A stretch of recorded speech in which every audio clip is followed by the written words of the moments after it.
வணக்கம், நாங்க அருண் பேசுறேன். இது சண்டே டிஸ்டர்பஸ் வலையொலியில் வருகின்ற காணொளி. 1000ல் ஒருவன் இருபுள்ளி சுழியம் அத்தியாயம் 44. இடம் சுமத்ரா தீவு பகுதியை கடந்திருக்கும் குருத்தீவுகளில் ஒரு தீவு. சாவக தேசத்தின் அரசன், கம்போஜத்தின் அரசன், சம்பா சாம்ராஜ்யத்தின் அரசன் என்று பல தேசங்களின் அரசர்கள் அங்கு கூடியிருந்தார்கள். இங்குதான் வருவார்களா? இங்குதான் வருகிறேன் என்று கூறியிருந்தார்கள். யார் வருகிறார்கள்? அதை முதலில் கூறுங்கள். சீன தேசத்தின் அரசருடைய அமைச்சர்கள். அதுதான் அங்கே கூறிவிட்டீர்களே. அதில் எந்த சாம்ராஜ்யம்? சீன தேசத்தில் பல சாம்ராஜ்யங்கள் இருக்கிறதே. முக்கியமாக 3 சாம்ராஜ்யங்களின் மந்திரிமார்கள் வருகிறார்கள் என்று கூறினார்கள். அது அங்கு ஒரு ரதம் வருகிறது, அதில் தான் வருகிறார்கள் என்று கருதுகிறேன். நமது காவலாளிகளை எல்லாம் விலகி போகச் சொல்லுங்கள். தூரத்தில் இருங்கள், உத்தரவரசே என்று கூறிவிட்டு மற்ற காவலாளிகள் பின்னடைய வந்த ரதத்தில் இருந்து இறங்கிய அமைச்சர்மார்கள் மேலும் ஒரு கதவை ஒன்றை திறந்தார்கள். அமைச்சர்கள் இறங்கிவிட்டார்கள். மேலும் யார் இருக்கிறார்? இது அந்த சீன தேசத்தின் அரசன் தான். அரசனை வந்து விட்டாரா? சரி சரி சரி, ஆச்சரியத்தையும் பயத்தையும் முகத்தில் காட்டாதீர்கள். சரி சரி, எதுவும் செய்யாமல் இருந்தால் சரி. அடுத்த கணம் சீன தேசத்தின் அரசன் அங்கு வந்து நிற்க, முக்கியமான விடயம். சீன தேசத்தின் அரசரிடம் ஏதோ ஒரு விடயத்தை கூற வேண்டும் என்று செய்தி அனுப்பியிருந்தீர்கள். என்ன செய்தி? அமைச்சர்கள் தான் வருவார்கள் என்று கருதினோம். பரவாயில்லையே, எங்களுடைய வேண்டுகோளுக்கு இணங்க அரசரை வந்துவிட்டீர். சுமத்ரா தீவை கடந்து இங்கு பல தீவுகள் இருக்கிறது. அதில் ஒரு சில தீவுகளை நாங்கள் ஆக்கிரமிப்பு செய்யலாம் என்று வந்தோம். ஆக்கிரமிப்பா? சரி, வசிக்கலாம் என்று வந்தோம். அப்படி மேல் பார்வையிட வந்திருந்தேன். அப்போதுதான் உங்களுடைய தகவலும் கிடைத்தது. இது சாவக தேசத்தின் அரசன். சந்திரபானுடைய மகன்தானே? சந்திரபானுவை பல வருடங்களுக்கு முன்பு கண்டதுண்டு. பரவாயில்லையே, அவனுடைய சாயல் உனக்கு அப்படியே இருக்கிறது. நன்றி அரசே. எங்களுக்கு ஒரு உதவி வேண்டும். உதவியா? என்ன உதவி? சீன தேசத்தில் இருக்கும் போர்க்கப்பல்கள் எங்களுக்கு தேவைப்படுகிறது. நமது தேசத்தில் போர்க்கப்பல்களுடைய கட்டுமானம் பணிகள் முடிவடைந்து விட்டதா? ஒரு 40 கப்பல்கள் முடிந்து விட்டது. மீதம் 20 கப்பல்கள் வேலை செய்து கொண்டிருக்கிறார்கள். இப்போது தயார் நிலையில் 40 கப்பல்கள் இருக்கிறது. அதை வேண்டுமெனால் உங்களுடைய அமைச்சர்கள் வந்து பார்க்கட்டும். பிடித்திருந்தால் வாங்கிக் கொள்ளுங்கள். என்ன கூறுகிறீர்கள்? ஐயோ, நீங்கள் தவறாக புரிந்து கொண்டீர்கள். நானா? ஆமரசே, என்ன கூற வருகிறீர்கள்? நாங்கள் உங்கள் தேசத்திலிருந்து போர்க்கப்பல்கள் விலக்கி கேட்கவில்லை. விலக்கி கேட்கவில்லையா? இல்லவே இல்லை. பிறகு உதவிக்கு கேட்கிறோம். என்ன உளறுகிறீர்கள்? போர்க்கப்பல்கள் உதவிக்கா? சரி, என்ன காரணம்? ஒரு சாம்ராஜ்யத்தின் மீது போர் துவங்க போகிறது. அப்படியா? ஆம். சம்பா சாம்ராஜ்யத்தின் அரசன், ஜாவா பழங்குடி மக்களுடைய தலைவன், சாவகத்தின் அரசன், கம்போஜத்தின் அரசன் என்று அனைவரும் இங்கே இருக்கிறீர்களே. யாரிடம் போய் போர் செய்ய போகிறீர்கள்? அரசே, நாங்கள் கடல் கடந்து சீன தேசத்தின் பகுதிக்கு வந்து போர் செய்ய போகிறீர்களா? ஐயோ, உங்களிடம் போர் செய்வதற்கு உங்களிடமே நாங்கள் போர்க்கப்பலை கேட்போமா? பிறகு என்னதான் கூற வருகிறீர்கள்? தெளிவர கூறுங்கள். அதாவது மேற்கு திசையில் பயணித்தால் பாரத கண்டத்தை நோக்கி போறா? அதிலெங்கு? தென்னக பகுதி இப்போது பாண்டியர்களுடைய ஆட்சிதானே அங்கு நடந்து வருகிறது.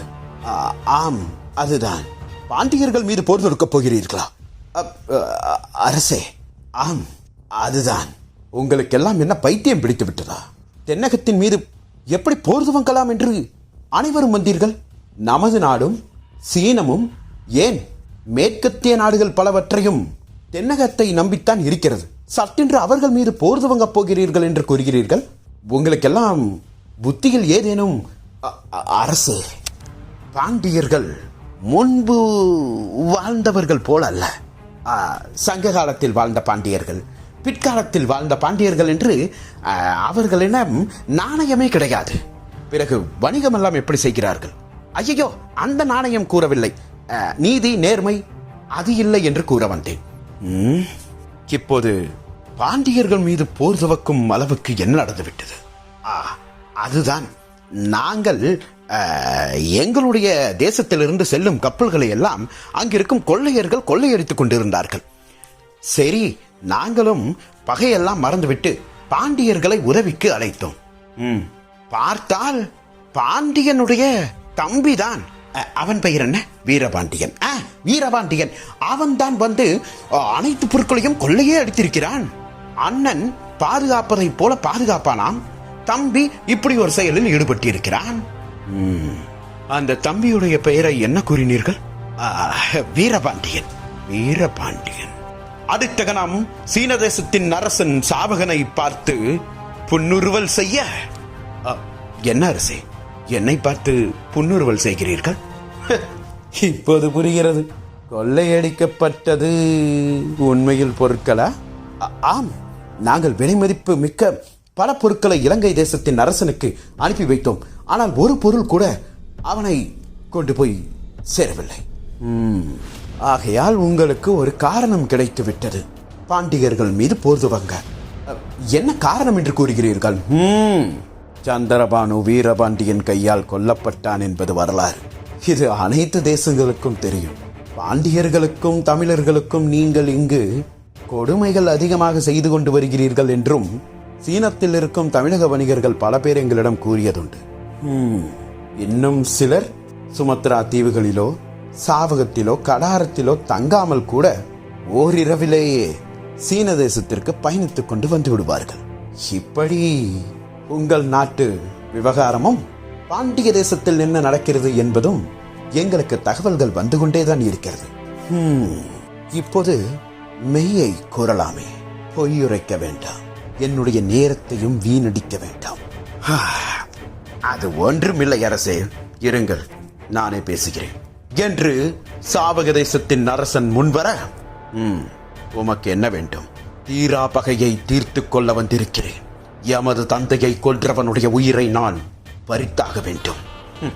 இதோ பார், பழிக்கு பழி, ரத்தத்துக்கு ரத்தம் என்று சராசரியான மனிதன் போராடி கொண்டிருக்கலாம். அரசர்கள் நாம் அப்படி செயல்படக்கூடாது.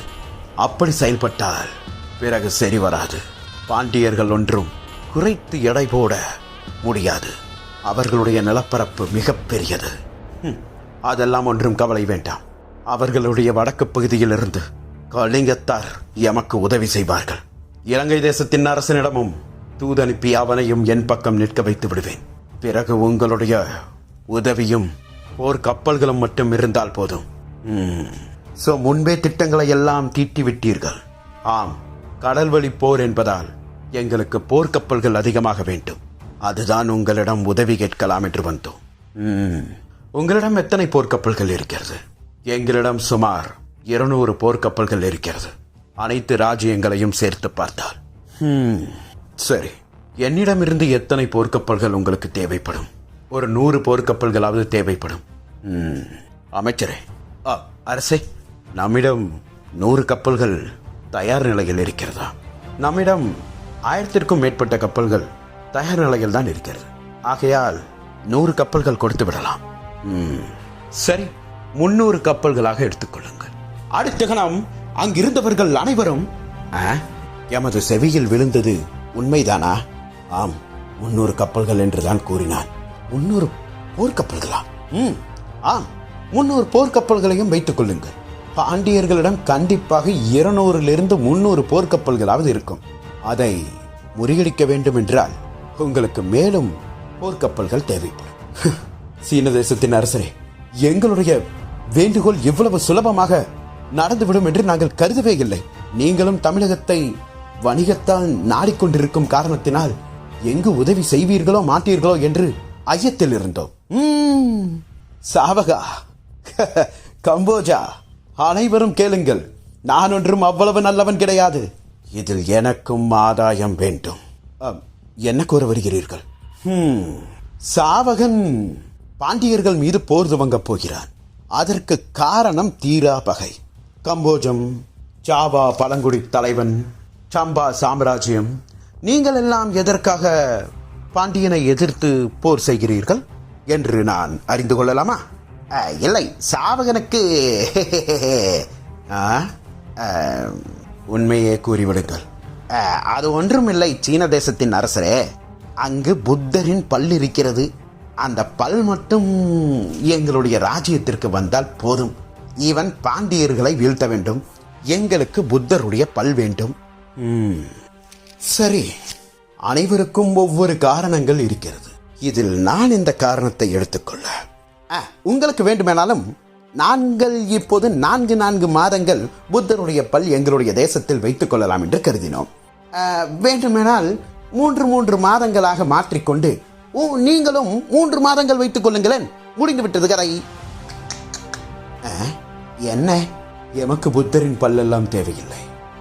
பிறகு சாவகா கூறுங்கள். இலங்கை, தமிழகம் இவை 2 எமக்கு தேவை. அடித்தகலாம் அங்கிருந்தவர்கள் அனைவரும் அதிர்ந்து போய் சீன தேசத்தின் அரசனை பார்க்க என்ன கூற வருகிறீர்கள்? தென்னகத்தில் ஒரு காலத்தில் கோலோங்கி இருந்த தேசம், ராஜ்யம், பேரரசு என்று கூறிக்கொண்டே போகலாம். சோழம், அது இப்பொழுது வீழ்ச்சி அடைந்து விட்டது. சோழ தேசத்தின் கப்பல் படையும் சேர்த்துதான் பாண்டியர்களிடம் 200 கப்பல் படை இருக்கும். அதையெல்லாம் சுக்கு நூறாக உடைத்து விடலாம். இலங்கை தேசத்தின் அரசனுடைய கப்பல்களையும் சேர்த்து நம்முடைய கப்பலும், அதாவது என்னுடைய கப்பலும் உங்களுடைய கப்பலும் அணிவகுத்து கொண்டு செல்வோம். இதிலும் கலிங்க தேசத்திலிருந்து போர் கப்பல்களும் வரும் என்று கூறியிருக்கிறீர்கள். ஆகையால் தென்னகத்தை சிதைப்போம். அனைத்தையும் சிதைத்து இறுதியாக இலங்கையுடைய ஆட்சி பகுதியும் தென்னகத்துடைய ஆட்சி பகுதியும் என்னிடம் ஒப்படைத்துவிட்டு நீங்கள் விலகிக் கொள்ள வேண்டும். என்ன கூறுகிறீர்கள்? அது ஏதோ தீரா பகை, புத்தரின் பல் என்றெல்லாம் கதை கூறினீர்கள். இப்போது ஆட்சி செய்ய வேண்டும் என்றும் தங்கள் அனைவருக்கும் எண்ணம் இருக்கிறதோ? பிறகு போர் செய்தால் எங்களுக்கும் ஆட்சி செய்ய வேண்டும் அல்லவா? மேலும் உலகத்தை இணைக்கும் மையப்புள்ளிகள், அப்படிப்பட்ட ஒரு இடத்தை நாங்கள் எப்படி விட்டுக் கொடுப்பது? வேண்டுமானால் கூட்டாட்சி செய்வோம். கூட்டாட்சி.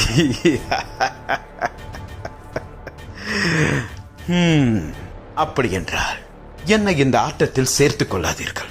நீங்கள் அனைவரும் போய் போர் செய்யுங்கள், பாண்டியர்களை வெற்றி கொள்ளுங்கள். ஆனால் பாண்டியர்களை வெற்றி கொள்வது என்பது மிகவும் கடினமான விடயம். அப்படி வெற்றி கொண்டாலும் நீங்கள் தென்னகத்தை கைப்பற்ற முடியாது. பின்னேயே சீன தேசத்தின் போர்க்கப்பல்கள் வரும், உங்களை எதிர்த்து போர் செய்யும். அதன் பின்னர் என்ன கூற, மீண்டும் அந்த பகுதி என்னிடம் வந்துவிடும். என்ன சீன தேசத்தின் அரசரே, நாங்கள் உங்களிடம் உதவி கேட்க வந்தால் நீங்கள் உதவி கேட்பவரையே இப்படியெல்லாம் பேசினால் பிறகு எப்படி? பிறகு எமக்கு என்ன வேண்டுமோ அதை கொடுத்து விட்டு நீங்கள் விலகிச் செல்லுங்கள். என்ன கூறுகிறீர்கள்? ஐயோ டே சாவகா, என்னடா இப்படியே பார்த்து கொண்டே இருக்கிறாய்? ஏதாவது கூறடா. சீன தேசத்தின் அரசரே, நீங்கள் அதிகமாக ஆசைப்படுகிறீர்கள். இதோ பாருங்கள், நான் எவ்வளவு பெரிய விடயத்தை கையில் எடுத்திருக்கிறேன் என்று எனக்கு மட்டும்தான் தெரியும். அதில் எவ்வளவு பெரிய ஆபத்தும் எவ்வளவு பெரிய பொருளாதார இழப்பீடு நடக்கும் என்றும் எனக்குத்தான் தெரியும். நீங்கள் மட்டும் பாண்டியர்களிடம் தோற்றுவிட்டால் உங்களுக்கு சாதகமாக பணிபுரிந்த காரணத்தினால் என்னையும் பாண்டியர்கள் எதிர்ப்பார்கள். சீன தேசத்திலிருந்து வரும் பட்டுக்கள் அனைத்தும் அவர்கள் வாங்க மறுப்பார்கள். எம்முடைய பொருட்கள் அனைத்தும் நான் வெளியே விற்றால் தான் நான் மாபெரும் சாம்ராஜ்யமாக உருவெடுக்க முடியும். இத்தனையும் நான் உங்களுக்காக ஆபத்தென்று தெரிந்தும் இந்த விடயத்தில் நான் ஒப்புக்கொள்கிறேன். ஆனால் என்னை போல உங்களுக்கு பெரிய மனம் இல்லை. இதை பாருங்கள் சீன தேசத்தின் அரசரே, ஒன்று மட்டும் புரிந்து கொள்ளுங்கள். பாண்டியர்களை எதிர்த்து போர் செய்வதில் அனைவருக்கும் தான் ஆபத்திருக்கிறது, எங்களுக்கும் தான் ஆபத்திருக்கிறது. தோற்றால் எங்களுடைய தேசமும் என்னவாகும் என்று உங்களுக்கு தெரியுமா? போதும், நிறுத்து. நீங்கள் அனைவரும் ஒரு காரணத்திற்காக செல்கிறீர்கள்.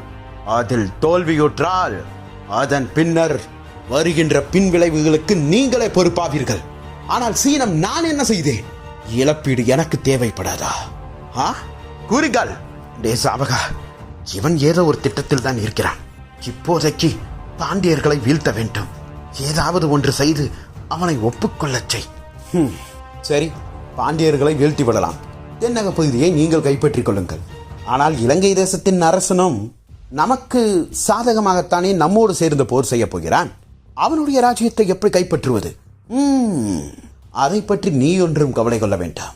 இலங்கையை எப்படி எனது கட்டுப்பாட்டுக்குள் கொண்டு வர வேண்டும் என்று நான் பார்த்துக் கொள்கிறேன். என்ன கூறுகிறீர்கள்? சரி, மேலும் இதற்கு அனைவரும் முழு மனதோடு தானே ஒப்புக்கொள்கிறீர்கள்? ஆம், நல்லது. ஏனென்றால் இதில் ஒரு சில விடயங்கள் இருக்கிறது. புரியவில்லையே. திட்டத்தை வகுத்து கூறவா? திட்டமா? என்ன திட்டம்? தென்னகத்தை நோக்கி போர் செய்ய போகிறீர்கள், திட்டமே இல்லாமலா?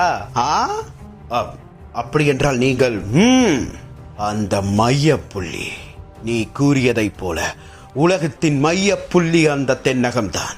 அதை எப்படியாவது கைப்பற்ற வேண்டும் என்று பல நாட்கள் நான் சிந்தித்ததுண்டு. இப்போது அதற்கு ஒரு வாய்ப்பு கிடைத்திருக்கிறது. இதோ பாருங்கள், பாண்டியர்களிடம் போர்க்கப்பல்கள் இருக்கிறது. ஆனால் அதெல்லாம் ஒரு பொருட்டே கிடையாது. இலங்கையில் இருந்த போர்க்கப்பலும் கலிங்கத்தில் இருந்த போர்க்கப்பல்களும் பாண்டிய தேசத்தின் போர்க்கப்பல்களை உடைத்தெறிய வேண்டும். அதன் பின்னர் உங்களிடம் இருக்கும் 200 300 போர்க்கப்பல்களும் சேர்ந்து அங்கு போய் போர் செய்ய வேண்டும். அதன் பின்னர் தான் என்னுடைய 300 கப்பல்களும் வரும். முதலிலேயே சீனத்துடைய உதவி உங்களுக்கு கிடைத்து விட்டது என்று பாண்டியர்களிடம் காட்டக்கூடாது. சிறிது சிறிதாகத்தான் அவர்களை தாக்க வேண்டும். புரிகிறதா? புரிகிறது. ஆனால் நிலப்பரப்புக்குள் சென்றாக வேண்டுமே. அந்த தவறை மட்டும் செய்துவிடக்கூடாது. முதலில் பாண்டிய தேசத்தின் அரசனை கைது செய்ய வேண்டும். அது கடலிலேயே நடக்க வேண்டும். கடலில் நடந்த பிறகே அதன் பின்னர் நாட்டுக்குள் செல்ல வேண்டும். கப்பல் படையை அழித்த உடனேயே நீங்கள் அனைவரும் தேசத்திற்குள் இறங்கி விடாதீர்கள். அங்கு மாபெரும் தரைப்படை இருக்கும். நம்மிடம் அவ்வளவு படை வீரர்கள் கிடையாது. மேலும் அங்கு குதிரைப்படை, யானைப்படை என்று பல வகையான படைகள் வைத்திருப்பார்கள். நாம் இங்கு கொண்டு செல்லும் போர் வீரர்கள் களைப்புடன் இருப்பார்கள். ஆகையால் முதலைக்கு எப்படி நீரில் பலம் அதிகமோ அதுபோல்தான் நமக்கும் பாண்டியர்களை தரையில் வைத்து வீழ்த்தவே முடியாது. கடலிலேயே வைத்து வீழ்த்த வேண்டும். என்ன கூறுகிறீர்கள்? சரி, நீங்கள் கூறியதைப் போல முதலில் இலங்கை போர்க்கப்பல்களும் கலிங்கத்தின் போர்க்கப்பல்களும் பாண்டிய தேசத்தின் போர்க்கப்பல்கள் மீது மோதும். ஒருவேளை அதை தடுத்து மேலும் பாண்டியர்கள் முன்னேறி வந்தால் அதன் பின்னர் எங்களுடைய போர்க்கப்பல்கள் சாவகம், கம்போஜம், சம்பா சாம்ராஜ்யத்துடைய போர்க்கப்பல்களை அவர்கள் எதிர்கொள்ள வேண்டும். ஒருவேளை அதையும் கடந்து வந்தால் சீன தேசத்தின் போர்க்கப்பல்கள். சரியான திட்டம். இதுவே திட்டமாக இருக்க வேண்டும். சரி, பிறகு பாண்டியனுக்கு நான் செய்தியை அனுப்பிவிடுகிறேன். போருக்கு தயாராக சொல்கிறேன். இன்னும் முடியவில்லை. இன்னும் முடியவில்லை என்றால் திட்டம் இன்னும் முடியவில்லை. என்ன கூறுகிறீர்கள்? இன்னும் என்ன திட்டம்? ஒரு 50 கப்பல்கள் சீனத்திலிருந்து செல்லும். சீனத்திலிருந்து 500 கப்பல்களா? ஆம், சீனத்திலிருந்து 500 கப்பல்கள் எதற்காக? நீங்கள் தானே கூறினீர்கள் கடைநிலையில் உங்களுடைய போர்க்கப்பல்கள் வரும் என்று. போர்க்கப்பல்கள் கடைநிலையில் தான் வரும். ஆனால் நமது போர் வீரர்கள் ஒரு மக்கள் பிரயாணிக்கும் கப்பலில் சென்றாக வேண்டும். அங்கு ஊடுருவ வேண்டும். சீன தேசத்தின் அதிகாரிகள் பல பேரை நான் அனுப்பி விடுகிறேன். தென்னகத்தில் என்ன நிலவரம் என்று அவர்கள் நமக்கு உள்ளிருந்து தகவல் கொடுத்து கொண்டே இருப்பார்கள். சீனம் உங்களுடன் சேர்ந்து விட்டது என்று பாண்டியர்களுக்கு கடைசி தருணம் வரை தெரியக்கூடாது. அப்படி பார்க்க போனால் நமக்கு தென்னகத்திலும் நமது ஆட்கள் இருப்பார்கள், கடலிலும் நமது ஆட்கள் இருப்பார்கள். நமக்கு தகவல்கள் வந்து கொண்டே இருக்கும். மேலும் 50 கப்பல்கள் எதற்கு என்று கூறினேன் அல்லவா? அதிலும் நமது போர் வீரர்கள் வேண்டும். பிரயாணிகளுடைய கப்பல்களை தாக்க மாட்டார்கள் பாண்டியர்கள். அது ஒரு மிகப்பெரிய ஒரு பலமாக நமக்கு இருக்க வேண்டும். புரிகிறதா? புரிகிறது. நீங்கள் கூறுவதும் சரிதான். சரி, அப்படி என்றால் எங்களுடைய தேசத்திலும் நீங்கள் தான் இப்போதுதானே கூறினீர்கள் போர் துவங்க போகிறோம் பாண்டியா என்று ஓலை அனுப்ப போகிறீர்கள் என்று. அதன் பின்னர் உங்களுடைய தேசத்திலிருந்து பிரயாண கப்பல் வந்தால் அவர்கள் அப்படியே விட்டு விடுவார்களா என்ன? சோதனையிடுவார்கள், போர் செய்வார்கள். பிறகு சீன தேசத்தின் கப்பல்கள் மீதும் அவர்களுடைய பார்வை செல்லும். கம்போஜம் தேசத்தின் வீரனோ, கலிங்க தேசத்தின் வீரனோ, சம்பா சாம்ராஜ்யத்தின் வீரனோ ஒருவேளை சீனத்து கப்பலில் இருக்கிறானோ என்று அவர்களுக்கு என்ன தோன்றும். எண்ணம் செயல்படுத்தும். செயல்பட்டால்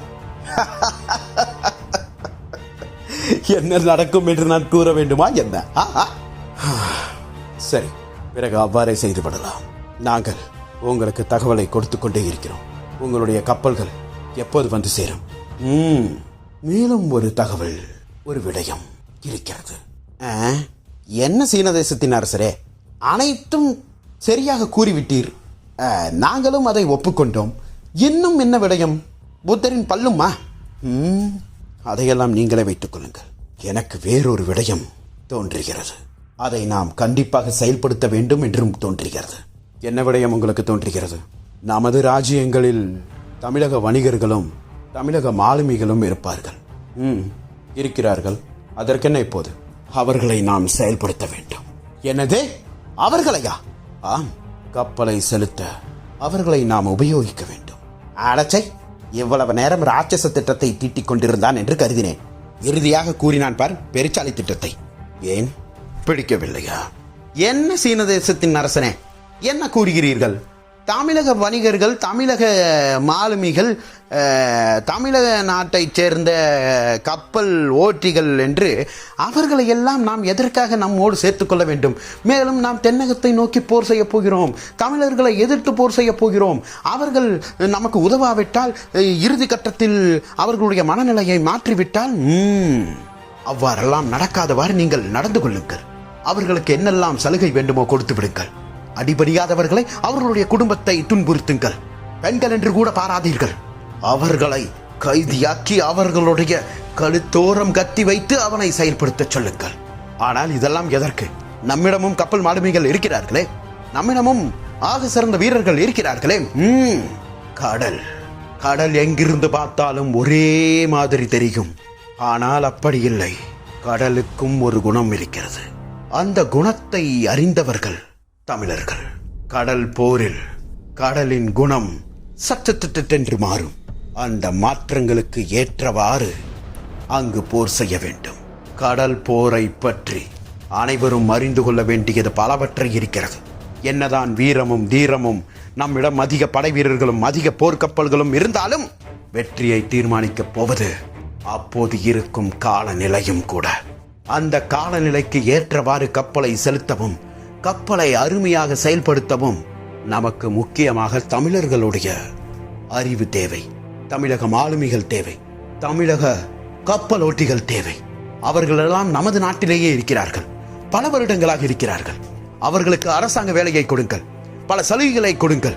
அவர்களுக்கு ராஜ்யத்தில் இடம் கொடுங்கள். மந்திரி பொறுப்பை கொடுங்கள். இப்படி கொடுத்து அவர்களை அனைவரையும் நம் வசம் கொண்டு வாருங்கள். இவ்வளவு நாட்கள் அடிமையாக இருந்து நமது காலை பிடித்துக் கொண்டிருந்தவர்களுக்கு சட்டென்று ஒரு பதவியை கொடுத்தால், ஒரு கிரீடத்தை கொடுத்தால் வேண்டாம் என்றா கூறுவார்கள்? ஒரு காலை பிடித்த நேரத்தில் 2 கால்களையும் இருக்க பிடித்துக் கொண்டு அமருவார்கள். பாருங்கள், தமிழர்களை வீழ்த்த நமக்கு மிகப்பெரிய ஆயுதமே தமிழர்கள் தான். நீதி நேர்மைக்கெல்லாம் அப்பாற்பட்டு விசுவாசம் என்ற ஒரு விடயத்தில் தமிழர்கள் உன்னதமாக இருப்பார்கள். அதை நாம் பயன்படுத்திக் கொள்ள வேண்டும். அவர்களுக்கிடையே ஏகப்பட்ட பிரச்சனைகள் இருந்தால் அதை ஊதி ஊதி பெருசாக்கி, நான் உன் பக்கம் இருக்கிறேன், உனக்கு என்ன வேண்டுமோ நான் செய்கிறேன் என்று கூற வேண்டும். பாண்டியர்கள் இங்கிருக்கும் தமிழர்களை எல்லாம் ஒரு பொருட்டாகவே எண்ணவில்லை. இவ்வளவு ஆண்டுகள் உங்களுக்கு அவன் ஒன்றுமே செய்யவில்லை என்ற ஒரு விடயத்தை அவர்களுடைய மனதில் விதைக்க வேண்டும். அப்படி விதைத்தால் அவர்கள் கண்டிப்பாக பாண்டியர்களுக்கு எதிராக நிற்பார்கள். தென்னக பகுதியை கப்பலை கொண்டு போய் ஓட்டும் பொழுது ஆண்டான் பின்னர் தெரியும். என்ன கூறுகிறீர்கள்? சாவகா, சடையன் கூறியதை கேட்டாயா? கேட்டேன். நீ என்ன நினைக்கிறாய்? சடையன் கூறுவது சரிதான் என்று தோன்றுகிறது. அனைவருக்கும் அதுதான் தோன்றுகிறது. இப்போதுதான் எனக்கு ஒரு விடயம் புரிகிறது. என்ன? இவர்கள் ஏன் அரை மண்டையை மட்டும் மொட்டை எடுத்து விடுகிறார்கள் என்று. ஏன்? உச்சி வெயில் மண்டையில் பட்டு மூளை எப்போதும் கொபுகபு கொபுகபு என்று கொந்தளித்துக் கொண்டே இருக்க வேண்டும் என்று கருதுகிறேன். சீன தேசத்தின் அரசரே, கூறு சாபாகா, உங்களுடைய திட்டம் அருமையாக இருந்தது. இதை நாம் செயல்படுத்துவோம். உங்களுடைய போர்க்கப்பல்கள், நான் இங்கேயே தான் இருப்பேன். போர்க்கப்பல்கள் வந்து சேரும். முதலில் பாண்டியனுக்கு செய்தி அனுப்புங்கள். மக்களை நம்பசம் கொண்டு வாருங்கள். அதன் பின்னர் நாம் வெற்றியை நம்பசம் கொண்டு வருவோம். என்ன கூறுகிறீர்கள்? சரி, அவ்வாறே செய்து விடலாம். மேலும் ஒரு விடயம். ஐயோ, எத்தனை ஒரு விடயம்! கூறுங்கள் அரசே. இடப்பட்ட நேரத்தில் என்னை யாரேனும் ஏமாற்றி விடலாம், அப்படி செய்து விடலாம், இப்படி செய்து விடலாம் என்று ஒரு சிந்தனை உங்களுடைய சிந்தையில் எட்டி பார்த்தால் கூட உங்களுடைய சாம்ராஜ்யமே இருக்காது. புரிகிறது? போய் வாருங்கள். நன்றி, வணக்கம்.